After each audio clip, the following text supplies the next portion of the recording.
Welcome back to another edition of the Chant Pod presented by Revolution Mortgage. I'm Sam Wiederhaft. Staying with the volleyball theme for the second straight episode after the Chants continued to win on the court. It was Jalen Stout last week talking about her outstanding accomplishment of setting the NCAA all-time triple-doubles record, and this week it's one of the best blockers in the entire country. Anna Rita has been a huge boost for the Chants this year after transferring in. She also stars on the Coastal Beach volleyball team as well. Anna sat down with me to talk about her season, why she picked CCU, and the balance of playing both indoor and beach volleyball.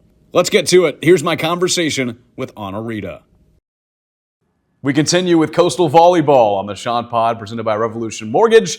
And this week, it's a two-time Sun Belt Defensive Player of the Week award winner, Anna Rita. Anna, appreciate you coming on. Hello, I'm really happy to be here. Team right now is 4-0 in the Sun Belt so far in conference play. Just tell me what the vibe of the team is like right now. I think it's great. I mean, we're really excited to keep on going and keep practicing and keeping the streak alive, obviously. And yeah, I think it's great to have this great energy in the team. And yeah. So you beat Marshall in back-to-back matches in the opening weekend, and just took down ODU in back-to-back matches and swept them 3-0 both times. I was broadcasting that second one on Saturday, and that second set it was close. But just kind of tell me, in your perspective, how tough it is to sweep a team 3-0, especially in conference. Yeah, I think it's really hard, especially to do it back-to-back. For me personally, the first time it's something new that you come to face. So the first time playing against them, it's something new that you're that's the challenge, that's how they're playing. And the second time, you kind of go into oh, I already know them. So you think that they'll do exactly the same things, which usually they're not. Because as you saw, the second game, it was a little bit closer and a little bit more balanced. So I think it's really hard to get us going and just keep the energy alive and keep the changing part alive. I mean, you talk about energy. You guys have some really good celebrations, post-point celebrations on the bench. Yeah. What goes into that? I mean, I guess it's just creativity of a lot of different people. Okay. And yeah, I personally love those. It's awesome to hear them while I'm playing. It makes me laugh a little bit. Yeah, I mean, so that's awesome. It's incredible. I mean, some of the ones I just thought were super creative. Is there somebody that creates all of them? I mean, usually it's just I would say Anna Smith would be one of the main ones, but usually it's just everyone sitting on the bench oh, I have this idea, what do you think about it? And then one time also I kind of invented one of them because I was oh, what would be how would this sound? And they were yeah, that's awesome. So yeah, just starting doing that. So super fun. Another thing that's super fun is just playing back in the HTC Center because you guys were on the road for pretty much a whole month, 10 consecutive road matches. So just how great was it this past weekend to play back at home? I think it's really nice to be back because it's also easier in a way of schoolwork because you don't have to travel to the place, practice there, and but I just love also playing for spectators or people, and yeah, a lot of families have to get to come here, which is super exciting. And yeah. During that road trip, your teammate Jalen Stout had a huge historical achievement, broke the record for all-time triple-doubles in all of NCAA. And we talked to her last week, and she just, credits the whole team with that award. So just how cool was that for you to see that happen? I mean, that's awesome because I think she's a crazy good player. For the first time I came here, I was damn, she's really good. And I think it's just super cool to see her achieving that. And I mean, yeah, I agree. I think also my statistics, that's all team effort. There wouldn't be nothing without a team. So yeah, I think that's I'm super happy for her. And yeah. Well, your stats are certainly impressive this year. And like I mentioned earlier, you've already won 2 Sun Belt Defensive Player of the Week awards. What's allowed you to play at such a high level this year? I would say just also the team, because the level is high and the practice competition is high. Also with Emily being the other middle and Kayla and Leah, I think they're just pushing me to be better and pushing all the team in general to be like play at a high level. Because and I think for blocking, like it's really important to have like the pin blockers to do a good job of like location and all that, like timing and all that stuff. And I think that's also like a big part of why the statistic is so like high. Yeah, let's talk about the art of blocking, because that's been your specialty this year. I mean, 8th in the country in blocks per set at 1.58, 6th in the country with 79 total blocks. Tell me how you got so good at blocking. I think it's like a lot to do with coaching, because I think Aaron is an awesome coach and we do blocking literally every day in practices. So I think that definitely helps. And I would say also like experience playing like with higher teams, like back in the national team, like that also like helps a lot, just to like feel the game and like maybe put some of my experience with some of his knowledge and his experience and the tactical stuffs. Like I think that all like plays a big role. And What are practices like for you guys? How competitive is practice for this team? I would say it's really competitive. Like we try to push the limit high and we try to like compete at a high level also in practices to like, mimicate the like game situations and all those things. Like a lot of times we just do like the other teams, like, who we will play against, like what they're running, and we're trying to like think of what we will do against that and just play that out and see how that would look like. So yeah. Whenever I get to broadcast volleyball, I'm always just so impressed with the reaction time, because it just comes in so fast and you have to defend and get back in position. But when you're going up for a block, tell me what's going through your mind. I mean, I'm looking, I would say where the like pass is, like that would be the first indicator that you have to figure out. Like I think also for the whole defense, because I mean, you have to see if the ball is close or if the ball is like far from the net, and then you can like react based on that. Because, and then I would say the second thing is, who are my attackers? Because if I know that the middle is super strong and the right side is super strong, like I would prioritize those two, and then like maybe if the block to the like other side of the court is not so good, like our defense can handle that, So I think that's just like a big like talking part as well. Like so like Jalen or Emma, who are like next to me blocking, or Ansley, like they know what I will do and what what is the game plan for this next point and how they should, react to the certain situations. It's a lot to process in a very short amount of time. Yeah, it I mean, is. when you're going up, are you, and this might just be me not knowing a ton about volleyball, but when you go up for a block, are you like directioning your hands and trying to make sure it lands in the lines? Kind of, yes. Like to a certain like extent, because like there's not a lot of time, and like some players are a little faster, some are a little like not so fast. So it just also depends on that. And I mean, if like I'm like when I'm blocking one against one in the middle, like I'm trying to like predict kind of where she's going, like based on the approach and like arm swing and the statistic that I know from like videos and films and all that stuff. So I just like try to kind of make an educated guess, I would say. So yeah, sometimes it works, sometimes it doesn't. And I mean, there's not a lot of time to adjust because the ball is so quick, but Now, more times than not, you're right on those educated guesses. But I mean, you've helped this Coastal team be one of the best blocking teams in the entire country. How much pride does this team take in the defensive side? I think like I don't know, I think we're really good in that. And I think we're like working really hard to like keep the level up, because I mean, it gets like you have to constantly change to like be better and be like, even if you're good, like you have to change to get better. So I guess that's what we're doing every time. And Talking with Anna Rita of the Coastal Volleyball team on the Chant Pod, presented by Revolution Mortgage. I've been trying to roll my R's and trying to make that Anna. I can't do it. I can't. Can you do it? Anna Rita? Like, can you roll your R's on Rita? What do you mean, like? I can't do it either. I've tried to make your name sound super cool. Oh, we can do a practice on that. Yeah, we're gonna have to. I can't do it. You came here from Austin Peay. Yeah. Why did you land at Coastal? Why was that a place you wanted to come play volleyball? It was like a place that I wanted to come also my freshman year, because I already talked with Coastal my freshman year, so that was kind of one of my like kind of dream schools, if I can say.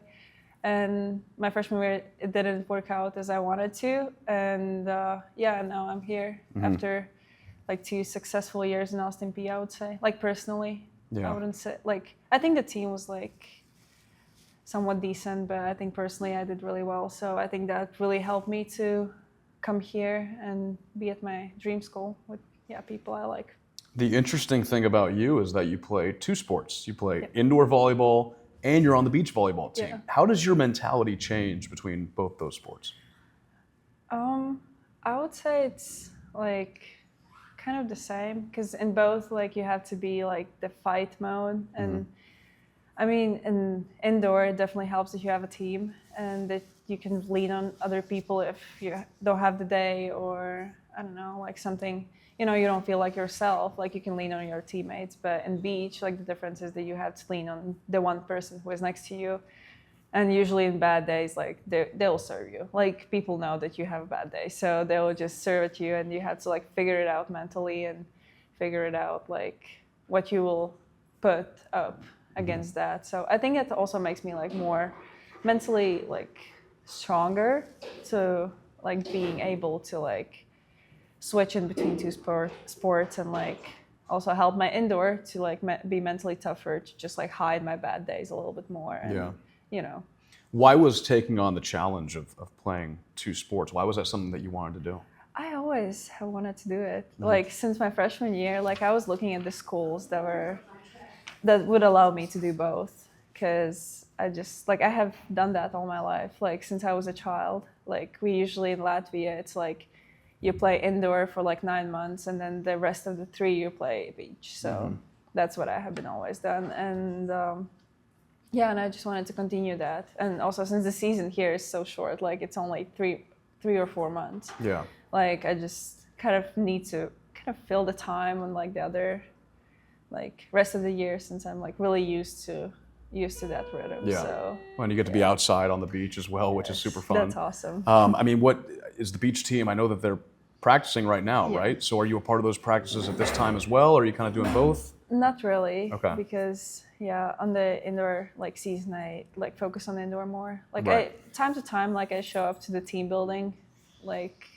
things that they're doing, because like obviously I want to be the part of the team, and I want to like experience what they're doing and like, you know, build a connection. But I wouldn't say that happens a lot because we're traveling and all that stuff. So Beach season comes around in February, so be ready for that when once indoor ends. But you had mentioned it before. You're a member of the Latvian women's national team. Yeah. Talk to me about how that experience has really benefited you.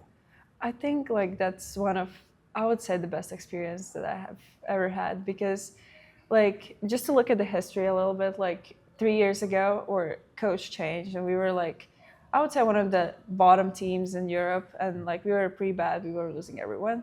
And then just like growing with the new coach, with the people around like me, it has been like an awesome experience, because like every year we keep winning more and more and more. And this year we actually got to qualify for the European Championship for the first time in 30 years. Wow. Which is awesome. And yeah, like that's just a big part of like what I love. And yeah, I would never want to change that for anything else, because like that's just awesome to play against like cool teams. And like next summer we'll play against Turkey, which is like one of the best in the world. Like that's awesome. So I think that's like crazy experience that I get to have, and just So you're typically playing those matches during the summertime? Is that when everything happens? Yeah, I mean, it depends also like when the tournament is, because usually it's like around summer, but sometimes it stretches into September. Okay. So, yeah. I mean, you're really just all volleyball all the time. It never stops for you.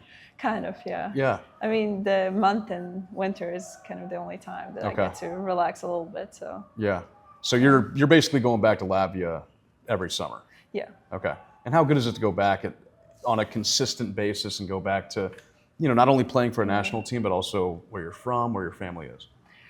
I mean, I get to go, like, it's a choice. Like, I don't go in winter back because I want to travel US, since I have the visa, so I can afford that. And, you know, like, I can just see the beauty of USA a little bit more, because during the season I don't have really time to do that. So by choice I stay the winter in here. So yeah, and then during summer, I go back to Latvia, and yeah, I just try to spend as much time as I can with my family. But also there's like the national team, which is like takes probably the biggest part of the summer. Yeah, But, yeah. A little like, that's occupied doing that. yeah, that I would say is my second family, because I just basically live in the hall there.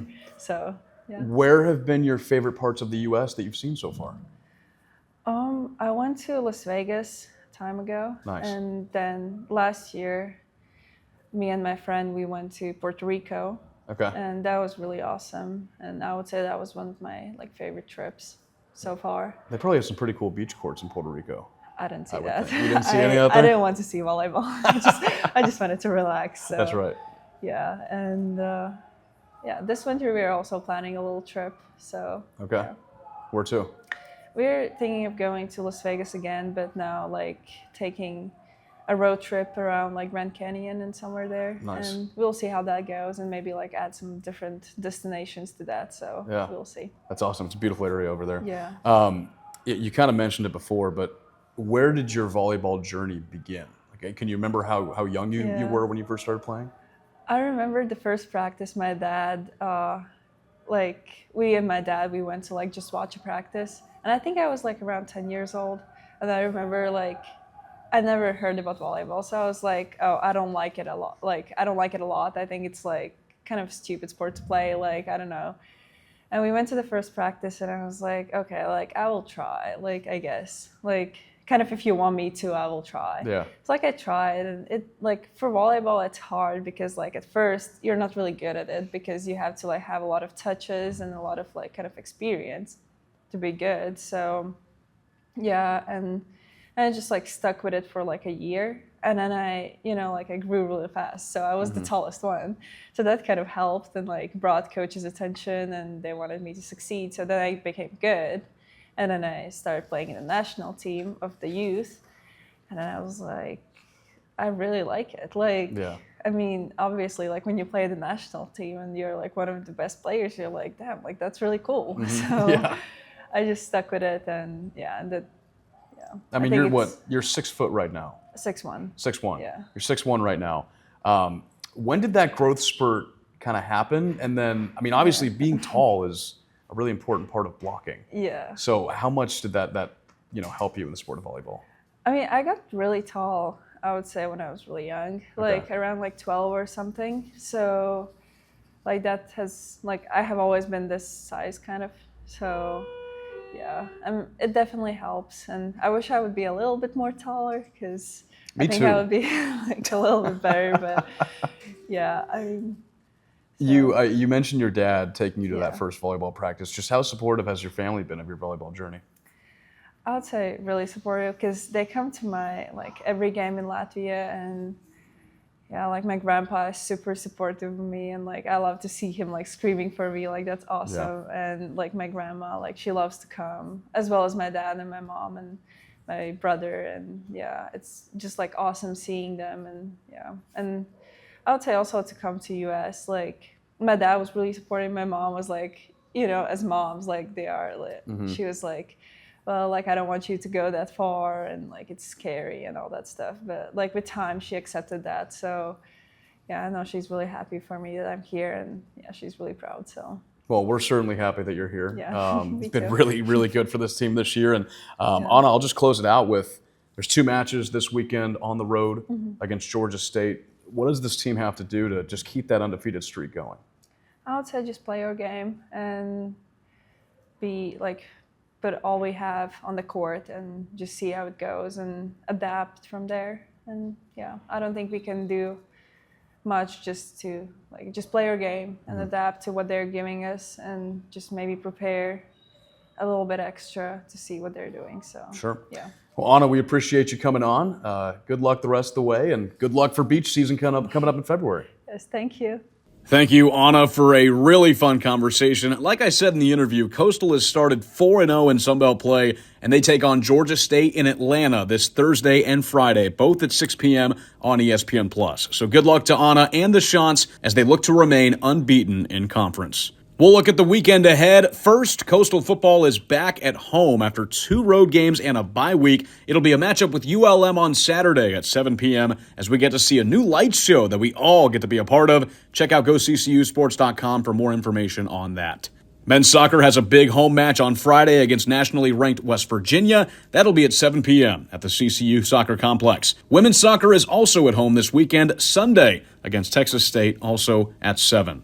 And men's golf has a midweek tournament in Arkansas for the Everett Buick GMC Classic next Monday and Tuesday. That'll close out another episode of the Chant Pod presented by Revolution Mortgage. Thanks again to Anna Rita for coming on and giving us some insight into a strong start for Coastal Volleyball. As always, we'll be back again next week, but for now, I'm Sam Wiederhaft, signing off. Chant's up.